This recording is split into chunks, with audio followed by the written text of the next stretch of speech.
Tasawuf merupakan salah satu bidang studi Islam yang memusatkan perhatian pada pembersihan aspek rohani manusia, yang selanjutnya menimbulkan akhlak mulia. Melalui studi tasawuf ini, seseorang dapat mengetahui tentang cara-cara melakukan pembersihan diri, serta mengamalkannya secara benar. Tasawuf adalah usaha manusia untuk mencapai kesucian jiwa dengan fokus pada Allah, baik sebagai usaha mencapai kesucian jiwa, memperindah diri dengan akhlak, maupun sebagai keadaan fitrah yang membimbing jiwa untuk selalu terhubung dengan Allah. Sumber dan perkembangan pemikiran tasawuf. Yang pertama, unsur Islam. Ajaran Islam mengatur kehidupan lahiriah dan batiniah dengan perhatian khusus pada unsur batiniah seperti tasawuf.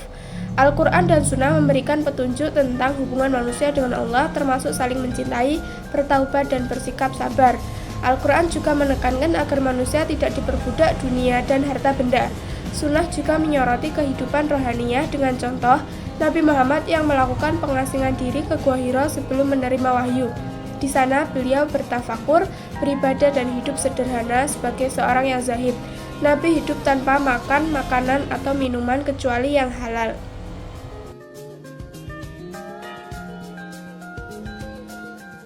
2. Unsur luar Islam. A. Unsur Masehi. Dalam ajaran Kristen menekankan menjauhi dunia dan hidup mengasingkan diri dalam biara.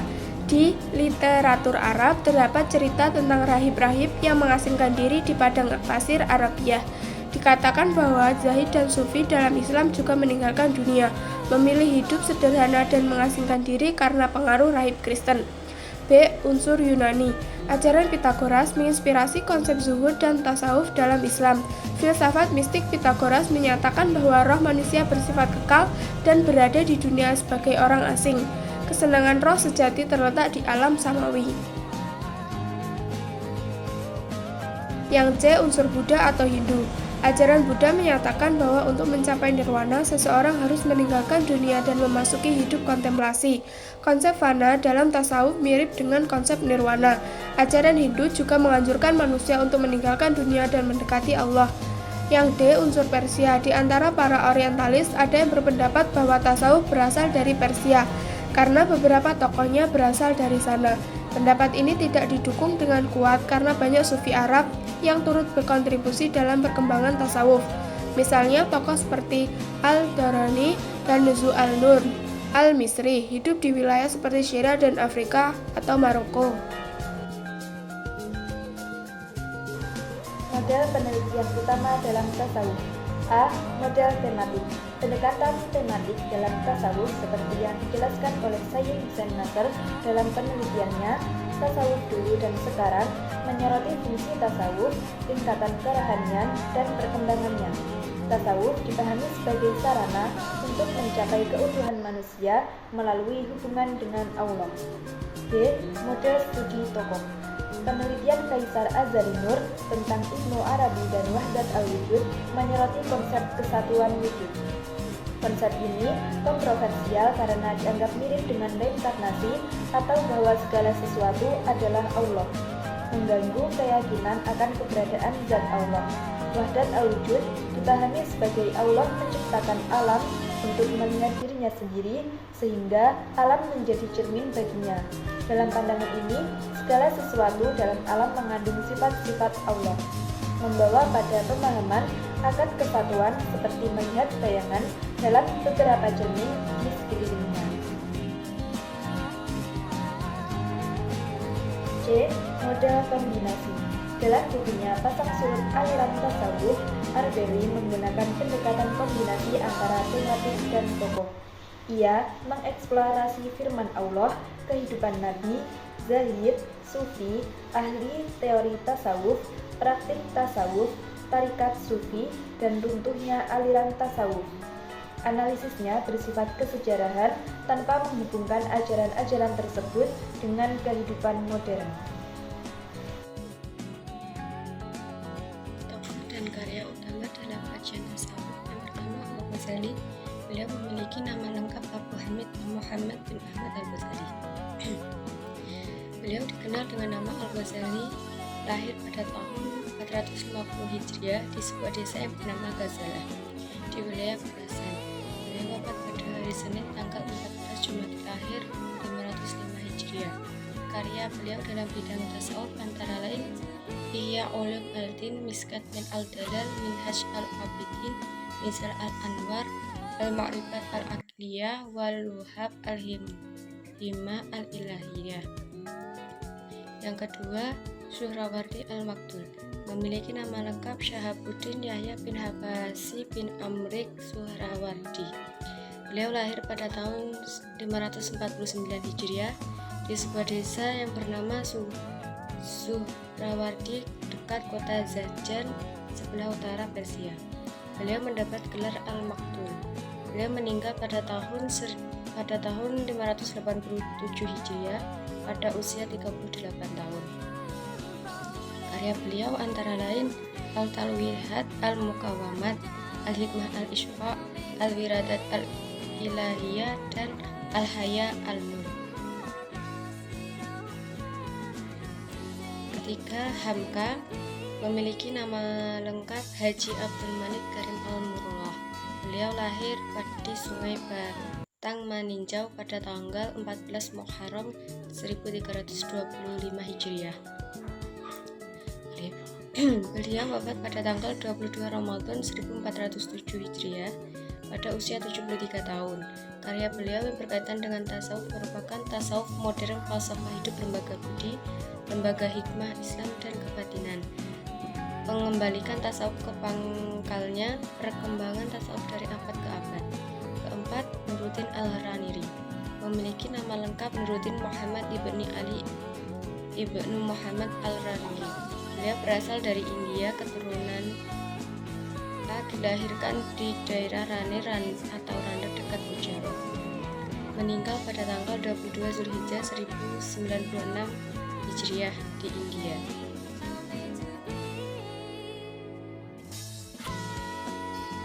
Aristoteles mendefinisikan filsafat sebagai ilmu pengetahuan tentang kebenaran yang mencakup logika, fisika, metafisika, dan pengetahuan praktis dengan 3 ciri utama, yaitu universal, radikal, dan sistematis.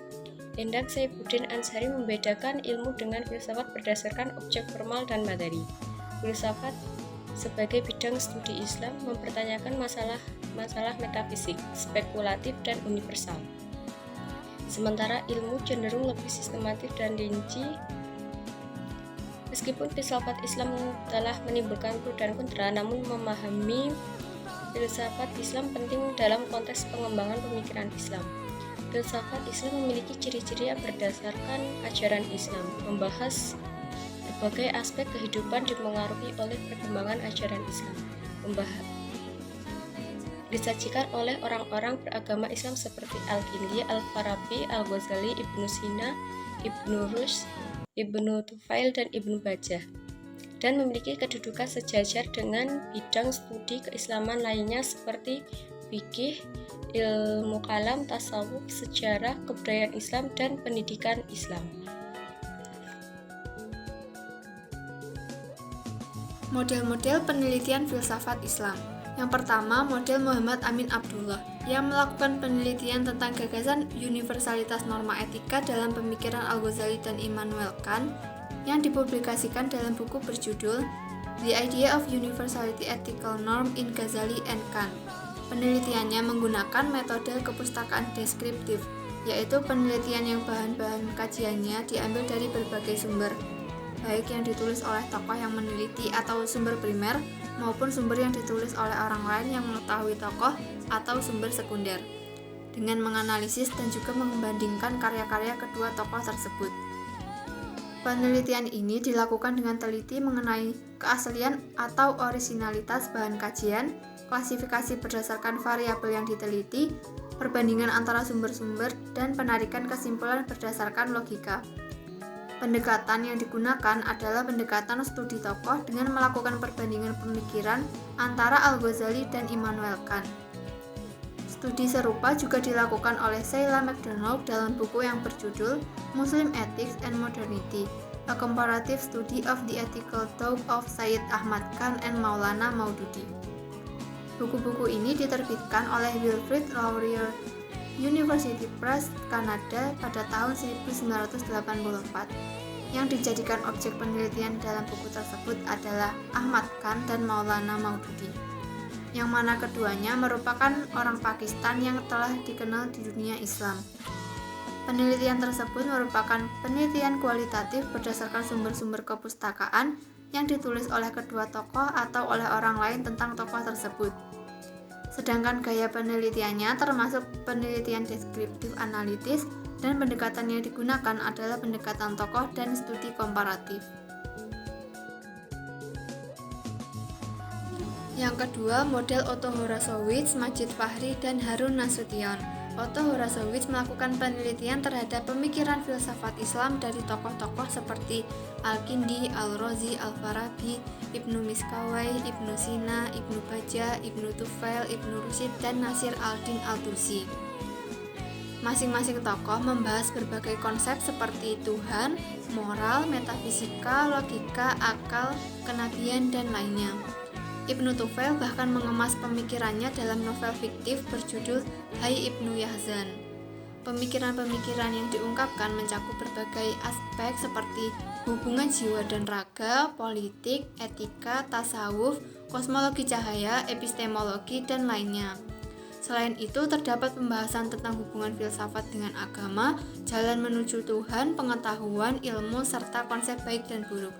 Nasir al-Din al-Tusi juga membahas topik seperti ilmu rumah tangga, politik, psikologi, kretio ex nihilo, dan logika dalam pemikirannya. Otto Horowitz memaparkan pemikiran filosofis dan riwayat hidup tokoh tersebut menggunakan penelitian kualitatif dengan metode deskriptif analitis.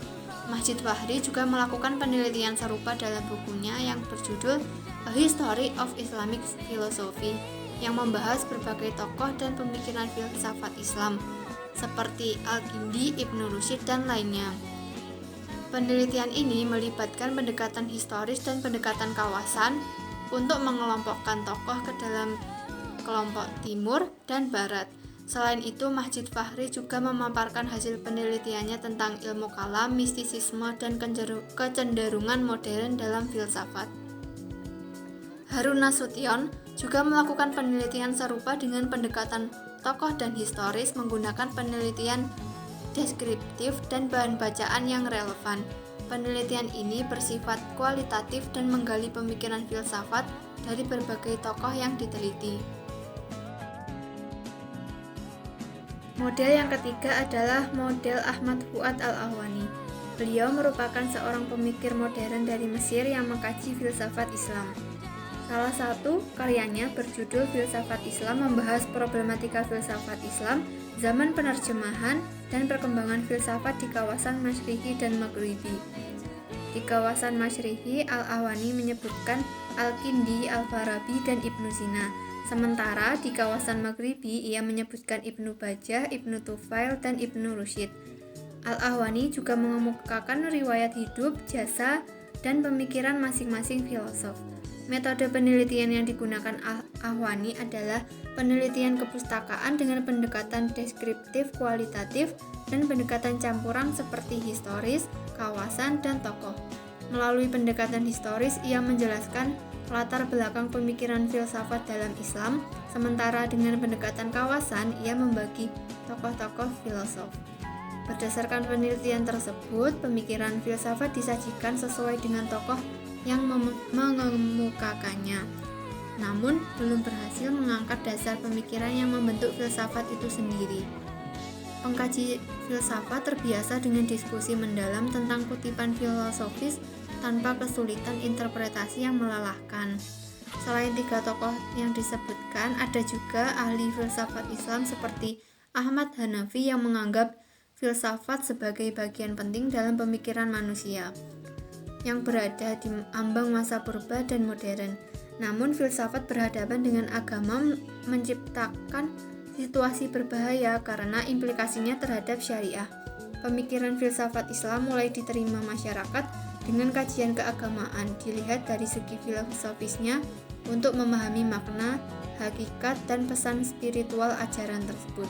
Tanpa bantuan filsafat, masyarakat cenderung terjebak dalam ritualistik tanpa memahami pesan filosofis dalam ajaran.